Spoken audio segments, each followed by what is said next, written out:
Friends, what happens when you hire the deadliest sweeper in the underworld to avenge your sister's murder, only to find him hiding under a cafe table to stare at your legs? This is the exact nightmare Azuki Natsumi faces. Desperate to find the random serial shooter who made her high school sister his fifth victim, she writes the ultimate underworld distress code, XYZ, on the station chalkboard to hire the legendary city hunter. But when she finally meets Ryo Seba, she is utterly horrified. She is so disgusted she actually screams for the police, convinced she's hired a bumbling pervert.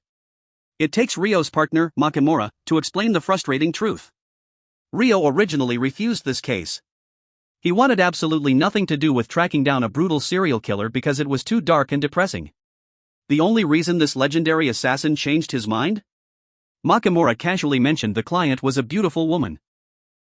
Natsumi is ready to walk away right then and there, but Ryo insists on proving his worth.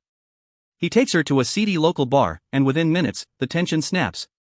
A panicked thug suddenly draws a weapon and takes a waitress hostage, using her as a human shield. The entire bar freezes, but Ryo's goofy exterior vanishes. He calmly draws his signature weapon, a massive Colt Python .357 Magnum. Firing this hand cannon directly would overpenetrate and kill innocent people outside. So, Ryo does the mathematically impossible. He fires directly into a solid barrier nearby.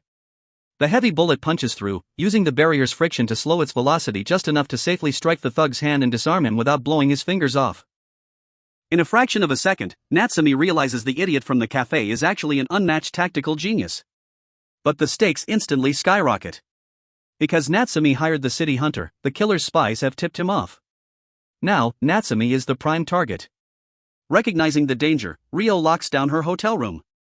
He spends hours aggressively flirting and acting like an insufferable fool until she passes out from exhaustion.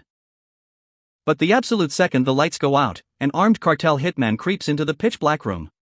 Ryo creates a decoy so the assassin believes he killed Natsumi. Natsumi thinks Ryo is dead, but then he suddenly rises from below the bed, shocking her. The next morning, the killer's signature white BMW tracks them down. A chaotic, violently bumping car chase tears off the asphalt and crashes straight through a public park. When the cars finally skid to a halt in the dirt, Natsumi snaps. Driven by blinding grief, she grabs a dropped gun, ready to cross the line and shoot the killer herself. But Ryo steps up quietly behind her.